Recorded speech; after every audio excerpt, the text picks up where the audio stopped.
in that catheter, they're larger than the catheter I used, but they are still small, regardless. The point of that is it's very easy for them to get clogged up with particulate matter, with blood, and it's also very easy for them to get occluded by some of the tissue deep in the ventricles. So that's why they are circumferential, so that if one side gets blocked off, you still have another like 1 or 2 or 3 sides that are still draining. Okay, but that's why sometimes just to let you know why we troubleshoot the way we do. Sometimes you'll call me and say that the catheter is not draining, and I'll actually tell you to clamp it. The reason I'm telling you to clamp it is to reestablish that fluid column all around the catheter and unocclude. If it's sucking up against a leaflet of tissue, it will now build up a fluid column so that it's not sucking that tissue. Okay, so the key of the ventricular catheter and the drainage system in general and measuring an ICP is to have a fluid column. That's it. That's the science. So basically, you just have to have a continuous fluid column, and it's only then that you'll have a drainage and you'll have a waveform, which I'll show you. Okay, so my catheter is smaller caliber. The holes are somewhat smaller, but not a massive difference. The smaller caliber is important to me because flow and flow velocity is actually inversely proportional to the diameter of the catheter, or the radius of the catheter. So a smaller catheter is going to have higher pressure, higher flow.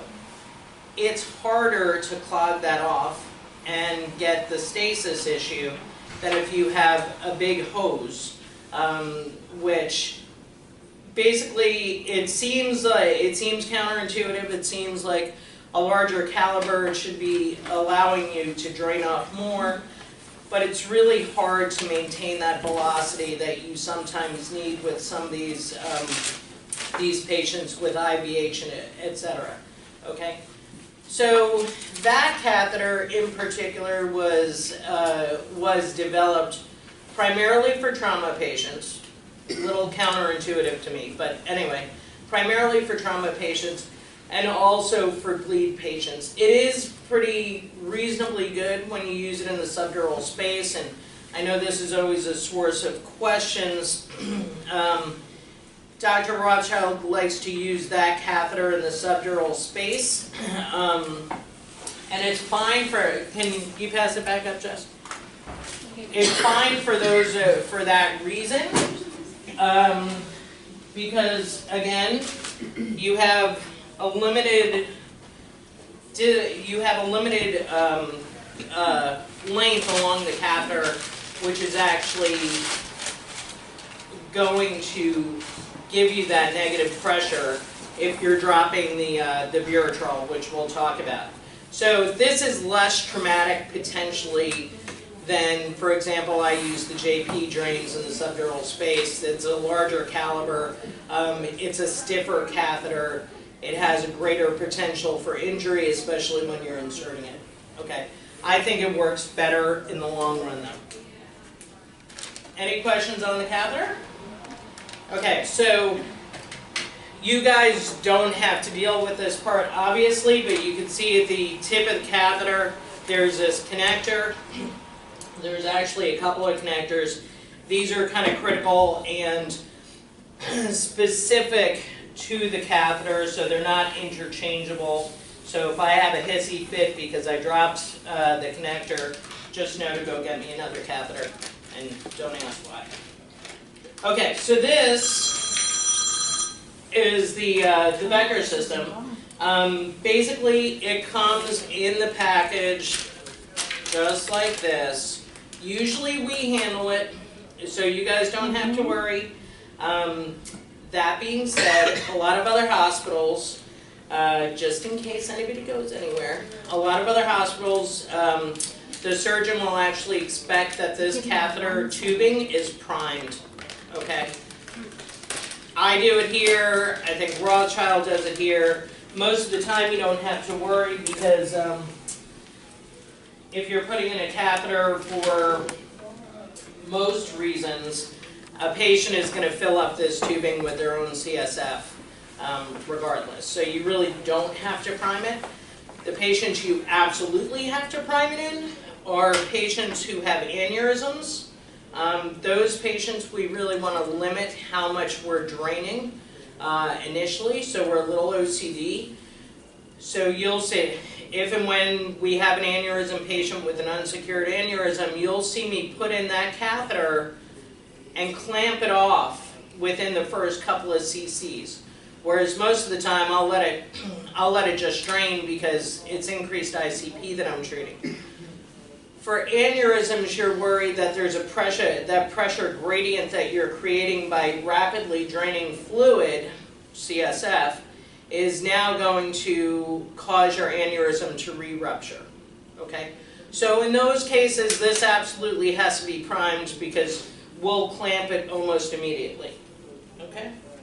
So, I'm going to establish my fluid column. Because again, this is very fancy plumbing. That's really all it is. Now, I don't know what Dr. Rothschild does. I can only speak for myself. I rarely use these syringes when I'm setting up a ventric. I know it says sterile, preservative-free. I don't believe it. I don't care. This looks so flimsy, and every time I look at this, I'm like, nah. So I will almost always use the unit dose salines, and then I'll have it available to flush here. So I can flush with the unit dose preservative-free saline. I can flush proximally, and I can flush distally. I would obviously be very apprehensive if I'm not feeling super confident that this is a sterile product. I'm clearly not going to flush proximally, right? So that's the reason why I do it. So this is the fluid column I will establish. So basically, I just make sure it's off to the bag. I make sure it's off to the transducer, which you would be connecting later. This is the collection chamber. At the top of the collection chamber, you'll notice, I'll pass it around, you'll notice that there's an air filter at the top of the chamber. This can never get wet. If this gets wet, the entire system fails. Okay? Which that is one of the things when people don't realize that, and I'm getting calls at 3 in the morning because my drain stopped working after a trip to CT, for example. It's usually because somebody put this down on the bed next to the patient, they never clamped off the drainage, and now my filter's wet. But how do you explain that to somebody who doesn't even know that there's a filter? It's kind of a problem. So this is, that is critical. So usually when I do my priming,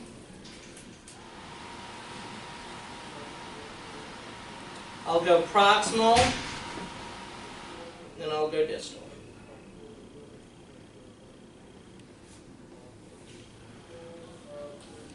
So the idea with the priming is obviously to get all the air out of the system, but at least get fluid coming up to your transducer. So for this one, for example, I'm not quite there. Usually we draw up 10 cc's anyway, but I knew these were smaller. So that's the purpose, though. You want a continuous fluid column, at least to your transducer. So now that's plenty. I got a little in the chamber. We're all good. Okay? So I usually leave a syringe attached here until I'm all done, just in case I have to do any other flushing. That it doesn't have to be done that way. You can put the yellow cap back on, it's no big deal, but usually that's the way I do it. All right. Assistance. So, now the big debate I know is going on about how do we zero. And I have been challenged time and again about the zeroing nonsense. All right, so imagine my little catheter is in my burr hole here. It's obviously in the fluid column. If my water bottle was smaller, it would be in there. Okay. So now you're going to have your transducer at the level of the tragus, right? So as long as we're not draining, this could be anywhere, right? It doesn't matter. But if you then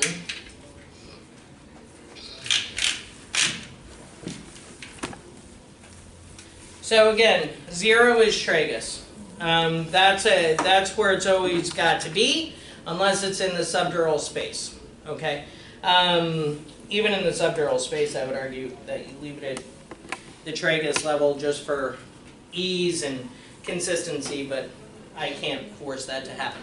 Okay. So your 0 is at the tragus. So now, here's where the transducer is going to be connected, right? So if you connect your transducer here, you flush it, right? No more pressure bags. You just flush your transducer. You connect it here. If you turn off to the patient drainage, where is that fluid column now connecting? It's now connecting to your chamber, right? Via this air filter, so long as it's intact and it's not wet, that air filter is open to the atmosphere, right? That's what zeroing means. So you are now open to atmospheric pressure.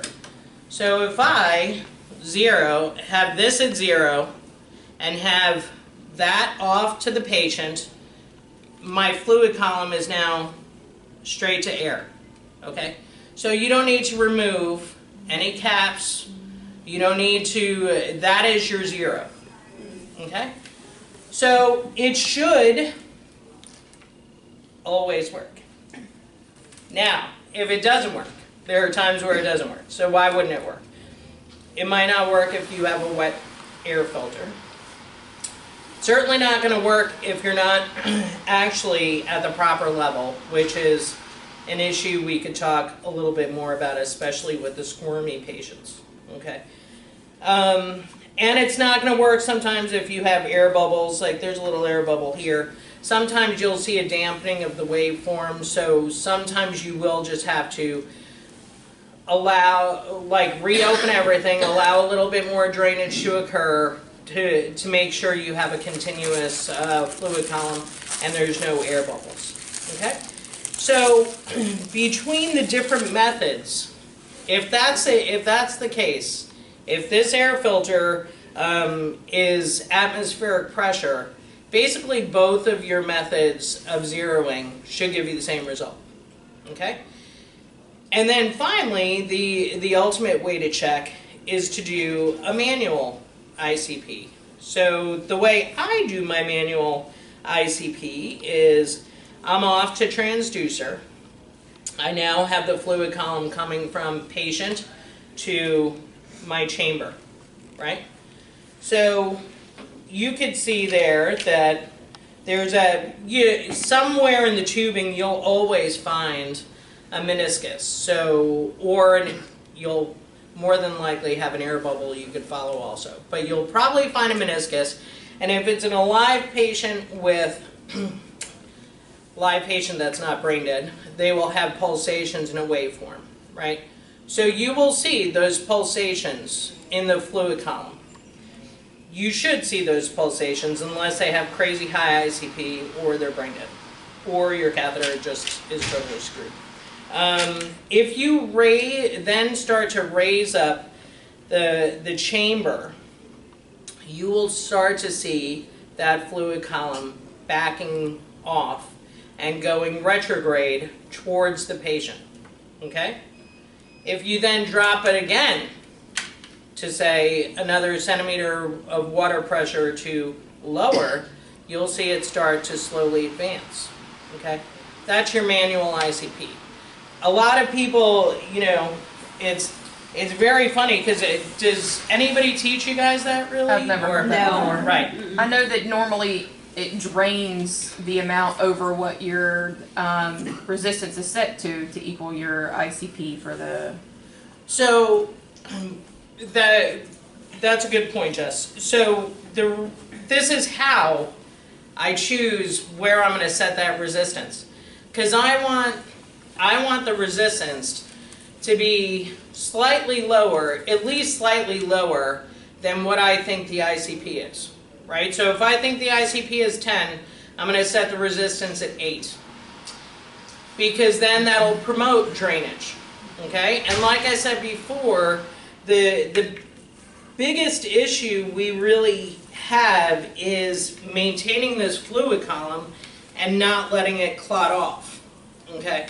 We're not letting it get blocked. Go ahead. So if you're going retrograde at 16 and you're draining at 14, then you could say your manual ICP would be 15, Yep. theoretically. Mm-hmm. And then you flip it over to the transducer and see what your transducer is.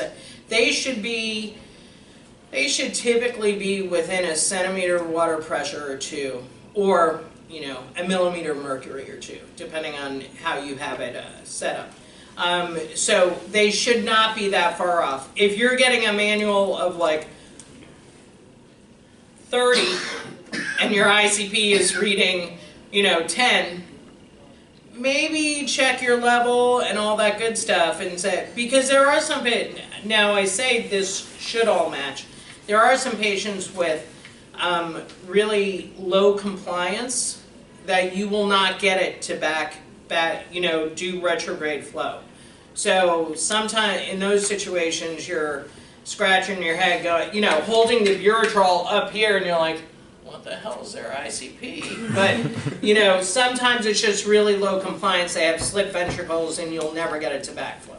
Okay, but that's essentially how, when you guys call me and say, listen, I have this, I'm not draining, I think the catheter is dislodged, or I think there's a problem with the drainage system, one of the first things I'll do is I'll come in and assess that fluid column. Because again, it really is just antiquated plumbing.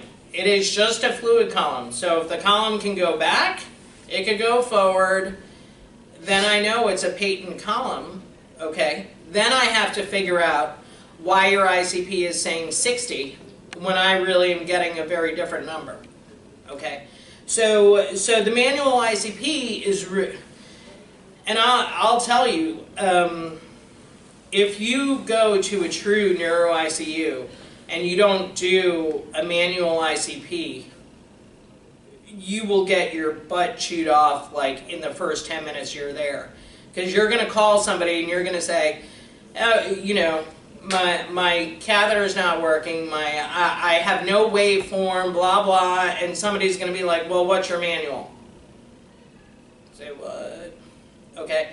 Because that is, you know, you do have to realize this is a very antiquated system being connected to these monitors that are supposed to be high-tech, but there's always issues with the monitors, right? How many times do you have to change a cable? And that's all it is. And so I'll come in, I'll do my manual ICP, and I'll be like, something's wrong with your cable, or we need a new Buretrol because this filter is probably wet, or something of that nature. And that just reminds me, do empty your Buretrol when you're getting somewhere around the 50 mark, or else you will get burned.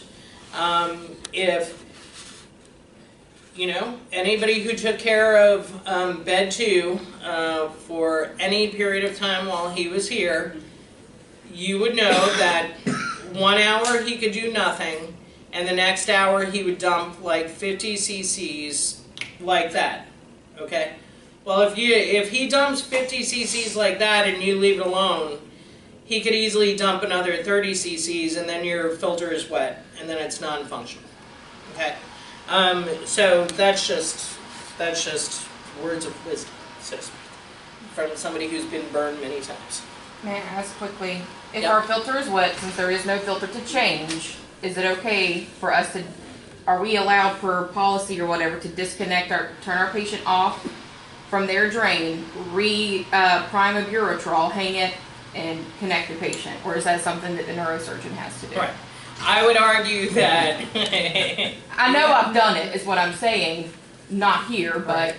right, exactly. I mean, that is certainly part of nursing responsibilities in a lot of neuro ICUs. I would say here, since it's done so infrequently, just save your behind and call the neurosurgeon. I think it's just safer that way. Especially because you have to do that sterile, right? All this has to be, anytime even if you look at my catheter, I want a mask on, I want sterile gloves, I want you to lay down chicken bones and do a little voodoo chant. I wish it's like How do you that want with us the other to, one. What's that? I wish it's like that with the other one. Yeah. what do you want us to use to prime the transducer? That could, so in theory, your transducer fluid should never be making it to my patient's brain, okay? However, you always have to assume that it may. So it's always got to be the same. Preservative-free saline is the rule of the day. It is the only thing that can be used with the ventricular catheter.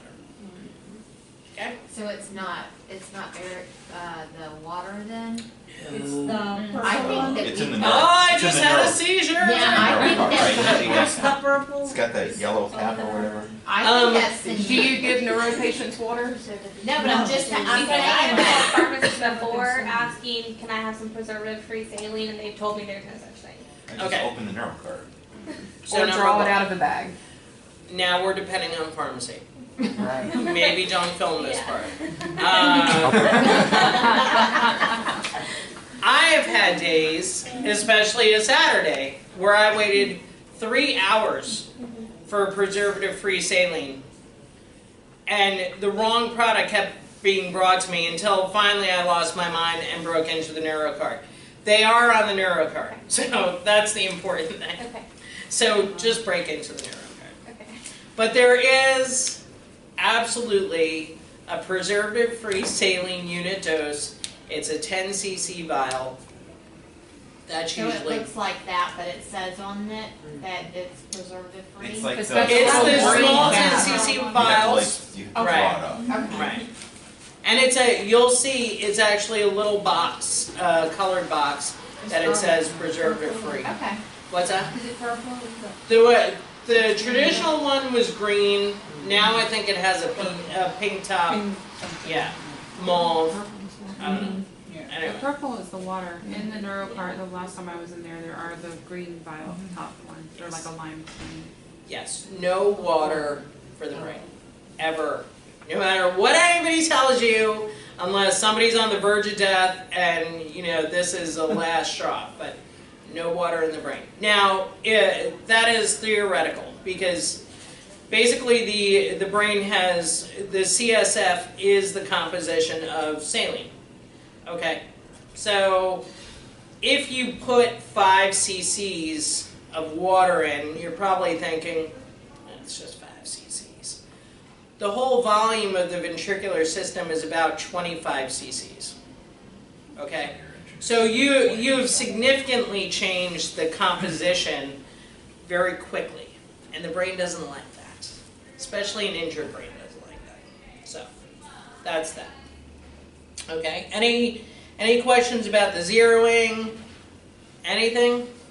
Will you go over the manual zero one more time, Dr. Pachado? Sure. So if you have the fluid column, again, have it off to the transducer. Obviously, all the other ports have to be open. So what I usually start at is, you know, where I've had the resistance set, right? So say I had my resistance set at, well, our favorite number is like 10 and 8. Okay, so I have my resistance set at 10. And they are draining at 10. Okay. Okay, so then I'll start raising it and start to see when this fluid column, the meniscus, starts to backflow. Okay? Now I know this pressure has to be higher than the CSF, the ICP, or else it wouldn't backflow. Right? So then I'll drop it back down. So say the backflow started at 14. Okay? So then I'll start to drop it again. And say I get to 12. And it's usually when you get to the manual ICP, the true ICP, it won't go forward or backwards. You'll just start to see the pulsations at the top of the meniscus. Okay? That's your ICP. Okay? And then when you're done with that, then you put it back to 10, which is where I had it as the resistance, because then, again, that's going to allow a small amount of continuous flow. Okay? So the other, and you guys may have seen it, Jess, I'm sure you saw it at UF and stuff, but the other way to manage these drains, and I'll tell you the pros and cons of it is to open it up kind of on an as needed basis. So you'll see an order, keep drain clamped, so off to flow, measure the ICP, so I actually have the wrong line, sorry. Measure the ICP, and if the ICP goes above 20 for 5 minutes sustained, then you open it to drain. And typically we'll say, open it to drain for 5 minutes at a resistance of 10, and then clamp it again. Recheck your ICP. Okay? So that's a pretty standard order, and that's a pretty old school way, traditional way of managing these drains. The benefit of that is you have a true measure of ICP more continuously, right? So that's a good thing. The bad thing is like I mentioned before, you do have to maintain some degree of flow in order for this fluid column to remain patent. Not in everybody, but you don't know who that patient is that you're going to lose your fluid column and you're going to lose your drain. The patients that we typically will put that order in on are the severe head injury patients who have slit ventricles, okay? Because like I mentioned before, if you're draining some of the, even though those are small holes in the tip of that catheter, sometimes the leaflets of the ventricle will actually get sucked in and occlude the tip of your catheter, okay? So if that's happening, like I said before, I would have you turn on, clamp the drain to reestablish a fluid column, so now you can get a waveform and measure the pressure. Yes, Jess? Just to clarify, a slit ventricle is like a compressed ventricle Yeah. from the brain injury. So basically you can barely see it. Right. You'll see sometimes when I'm about to put in a catheter, I'll look and be like, this is going to be dodgy, let's see if it gets in. Sometimes you can't get it in. And sometimes you can only get the smaller catheter in. But those are the patients that we will typically write to just open at PRN. That being said, guess who are the patients with the highest ICP? It's those patients, okay? So typically you're going to be cursing me out because you're going to be draining every 5 minutes. And you'll be like, just leave it open. Okay, so if we just leave it open, then we have ongoing drainage. We theoretically have treatment for our increased ICP going on, but then we really don't know the ICP, right? On a minute-to-minute basis, okay? So that's why sometimes you'll see that I'll have a patient with a Ventric and then a Camino. So the Camino gives me my continuous number. The Ventric gives me the treatment, so everything's copacetic. Until the two numbers start not to match and you guys are calling me freaking out. My ICP by the Camino is like 22, by the Ventric it's 18. How do they measure differently? Where is the Camino tip? The Camino tip's in the parenchyma of the brain. So what number do you think I'm going to tell you to follow? The Camino. Oh, the Ventric, okay. This is the gold standard. As long as you have a The one that's closer to the waveform, brainstem. as long as you have a waveform and you have a good fluid column, this is the gold standard. Okay? Why not the Camino, Jess? Either one of you. Because I'm like, what? Right. You asked, you said the Camino, so why not? I was just thinking because of the location of where it is and because and I was thinking because the Ventric, obviously, you're saying could have more issues as far as is it clogged, is the filter wet, so I was just thinking. Right, but if you have a good can't- waveform, it you all can't depends on treat if from you the have a good Camino. waveform. Okay? A fiber optic is a fiber optic, it's tubing, okay? It can crack. Those fibers can fray, they can crack. That's why you have drift over time. It all depends on how it gets put in. When you guys, go to CT, that bolt will keep it somewhat secure, and that silastic sheath on the outside keeps it somewhat secure, but it cracks. Okay. So basically that is technology. So technology is great until it stops working, right? So you can't necessarily depend on the Camino all the time. Okay? So why? I don't know if I've seen you do it, but how come sometimes a Camino, a patient gets a bolt but doesn't get a Ventric? So that should, in my opinion, that should be the rarity Okay. or the exception to the rules. So for me, I will usually put in a Camino if I think you actually are not going to have an ICP issue. Okay, so I'll go to the Camino if somebody comes in polytrauma, their GCS is 7, they have DAI on their scan. There's pulmonary issues, so you need to keep them paralyzed or sedated. I'm not going to have an exam, right? Mm-hmm. So for those patients, I will put in a Camino because about 20% of patients with DAI will actually have an elevated ICP, What's DAI? diffuse axonal injury. Oh, okay. The other 80% do not have an elevated ICP. Okay. Okay? So I'm putting in the Camino just to capture that 20%. Then if you are in that 20% and I can't keep your ICP controlled with fairly modest intervention, you'll probably be changed out to a Ventric. Okay. Or you'll get the Ventric added as well. Okay. Okay? There should be really no patient, with few exceptions, who has a Camino who's running true elevated ICPs in the mid-20s and above that doesn't get either a Ventric or some sort of intervention. Now, the exception to the rule sometimes is, again, the patient with the slit ventricles that, while 99% of the time we could get a catheter into those ventricles, they won't, number one, there's the 1% that you can't get it into, and number two, the Ventric won't always work, okay?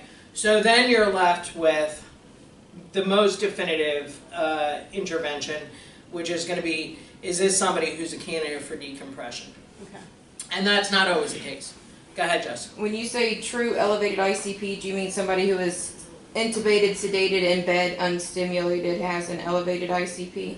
What I mean, yes, that would be one of them. But what I mean is, if you're not thinking, remember I mentioned the Camino shift, Right.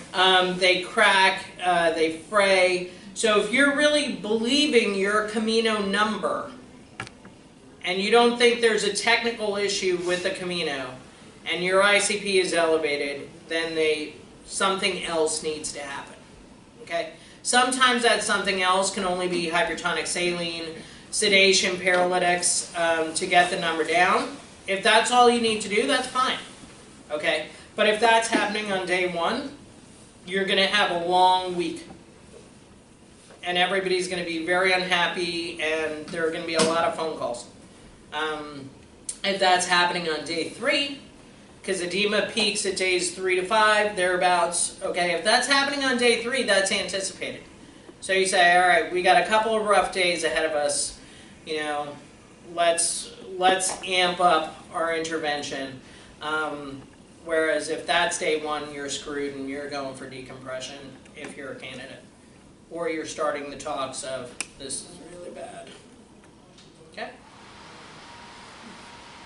Anything else? I have one question. Like, I've Yep. had orders where we do not have a bolt or a ventriculostomy drain, and the patient's like GCS low, but they're wanting to give mannitol, but they don't have anything to monitor it with. So, why- so it depends. Sometimes it depends, because I'll do that as well.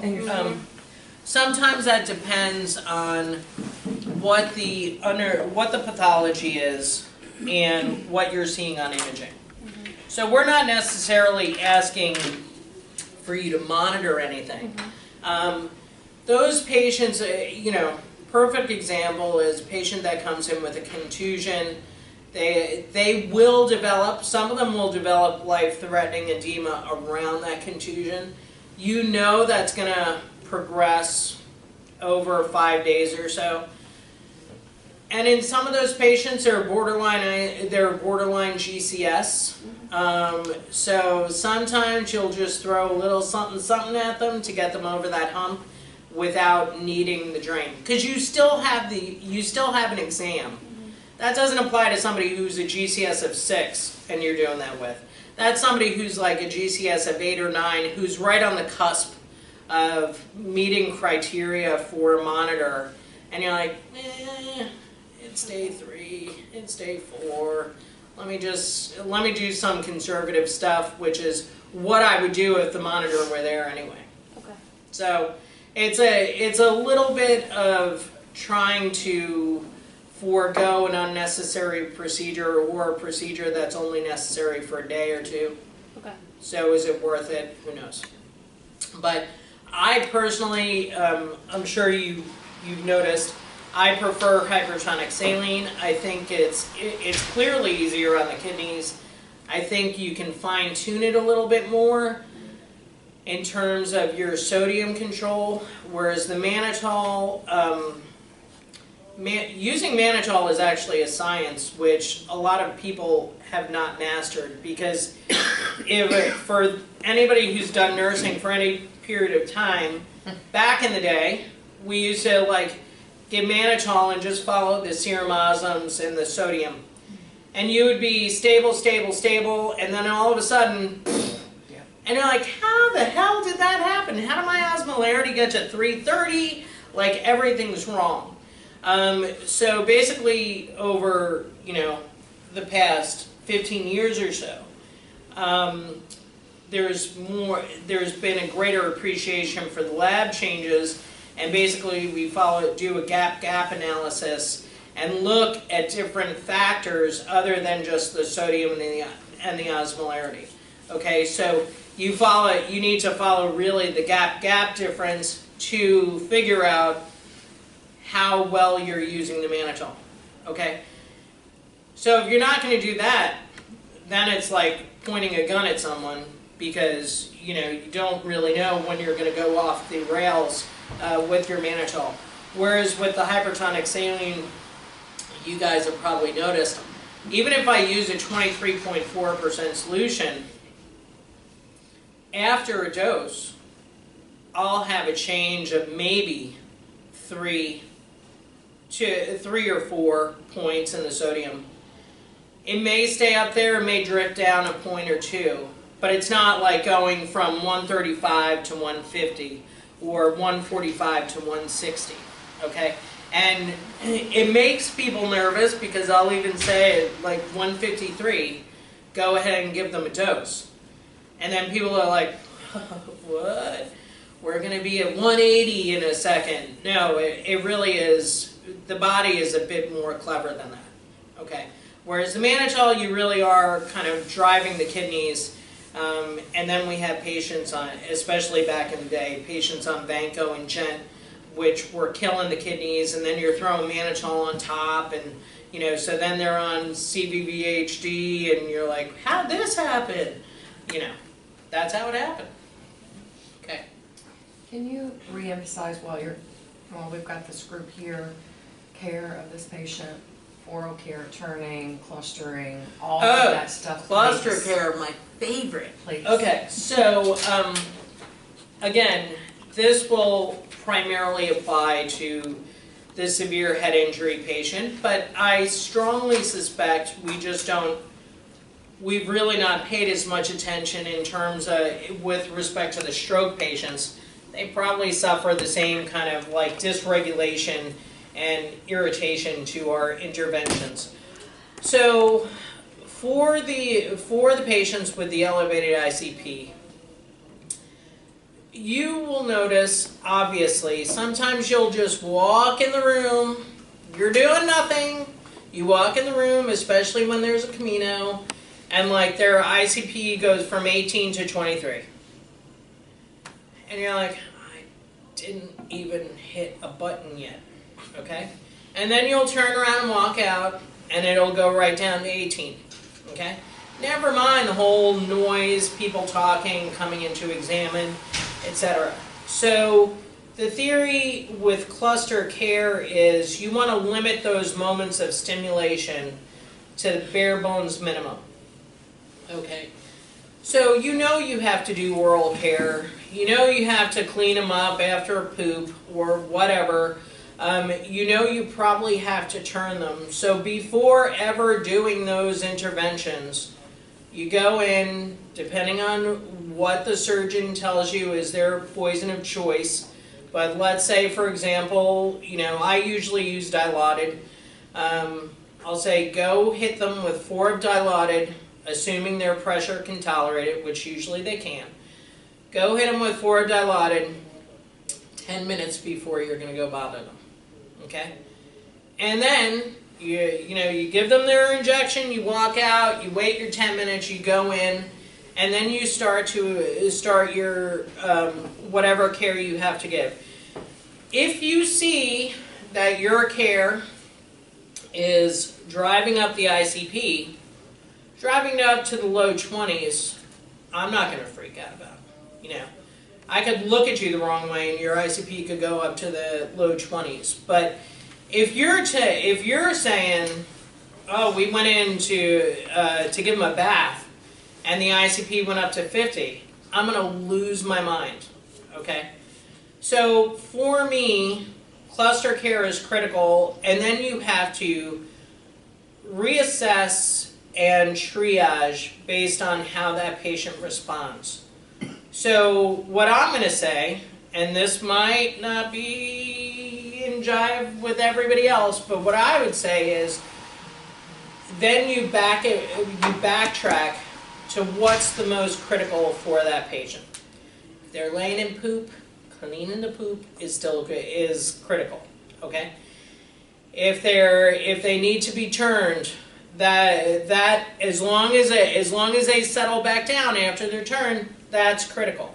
What is not critical? Giving them a bath, making them look pretty, braiding their hair. Those are not critical interventions. So those are the ones that need to fall off the quickest when you're having ICP issues. And usually it's for a matter of a couple of days where you're really running, even when it relates to turning, for example. It's usually a couple of days that it's really potentially a problem, and the rest of the time it's probably going to be okay. Okay? But cluster care is huge. And then there's the whole issue of limited stimulation. So if you notice that, just walking into a room upsets a patient, then, family has to be kept to a minimum. Lights have to be off. Noise has to be kept to a minimum. You have to respond immediately to an alarm going off, because if it's bothering you, it's like exponentially worse for them. So in the patients who don't recover quickly, they take a while for their ICPs to go back to normal, what are your recommendations for care for them? So, number one, then you reassess what your cluster care preventative was. So if you gave 2 of Dilaudid, should next time you try 4 and see how that works. If And that, you know all baths are at night, and you're getting a phone call for that. Well- Increased Dilaudid. no, that's the point. My point is that a bath does not need to occur for a few days. That's what I If wanted you to have hear an you say. uncontrolled ICP and you have an EVD, when you can pre-medicate, when you lay your patient down, the EVD is there for a reason. You re-zero it, you open it up. Same thing with CAT scan. You should never lay your Buretrol on the patient. Once you have readjusted your patient on the stretcher, on the table, you realign your EVD and you open it up. Don't never leave the unit with it clamped. Go to CAT scan, lay them down, put them back on the bed, take them back to the unit, then realign and open, because you are going to have an elevated ICP that you could have prevented. Right. I think part of the problem is too, is that people are not realizing that it's gonna go up when you're messing with them. But if it comes back down, we're good. But if you're watching it and you're in there for that few minutes and it continuously, even though you've medicated them, no, you don't wanna give them a bath, but yeah, shove a pillow under them and get out of the room. You know, I mean, that doesn't mean we can't turn them, that doesn't mean we can't do oral care, it doesn't mean, you know, that we can't do those things that still have to be done for that patient, which I think is freaking people out because, oh my God, I walked in there and it went up to 40. Well, you can run in and run out and then not mess with them again for several hours. Right, and the other point is that, as I mentioned earlier, we look at sustained ICPs. Right. You get to know your If somebody patient. coughs, if you're suctioning somebody, if you really are looking at the ICP, it'll probably go up to 40. If I suctioned you, your ICP would probably go up to 40. So they're no different. But if it's just during that immediate insult, the immediate time of that insult, that's not a big deal. Okay. Well, I think what Jessica was alluding to as well was that when you're doing all that, don't clamp it through the entire thing. Right. 3-0. The ventricular drain is your friend. It's there for a reason. So the worst time to ever not have it functioning, whether or not it's because you turned it off or because it stopped functioning, is when you're messing with a patient. That's absolutely when you depend on it the most. So for clarification while we're all here, Camino, transport to CAT scan. Do we unplug, do we not unplug? The box or The fiber optic from the monitor. I've actually had it done both ways. I don't have a problem with it being disconnected at that hub. You know, the cord to the box. I don't have a problem with that.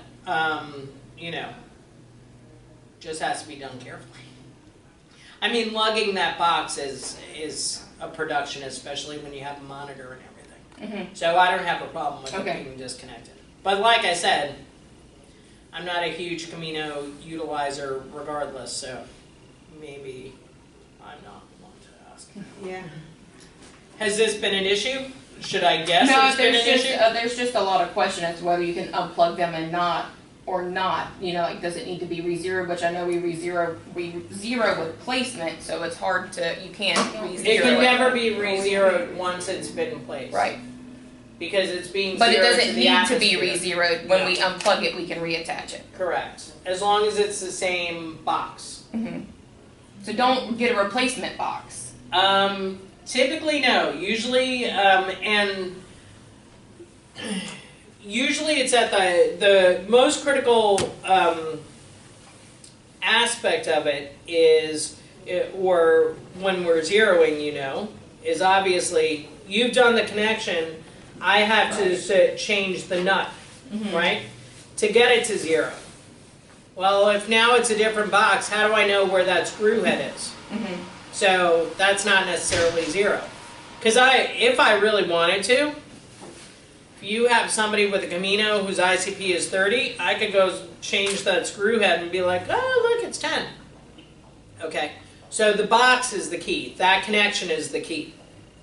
Camino ICP reading negative numbers.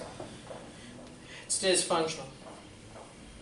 There Even is no when- negative. I'm just asking because I know these are questions that I get when I'm Yeah. down there and we have all this, so. ICPs read You negative cannot numbers. document a negative ICP. No, of course not, but at times, so eventually their ICP goes up a little bit, your waveform returns, and you have, Then right. Then there's a technical issue with your Camino, and hence the validity of your measures is questionable. so is it necessarily the fiber optic cable that's in the parenchyma, or could we theoretically get a new Camino, have you zero it, and reattach it? No, it can never be re-zeroed once Okay. it's in parenchyma, So, because it's got to be to air. So basically, you would you have to take it out. basically you would have to take out the whole thing, and in which case you're not going to reinsert that one. Right. You know, you may, if you're lazy enough, you may choose not to drill another hole for the 3 seconds it takes to do that, and put another screw, but that would not be the best thing for the patient. That would not be the right answer for the board exam.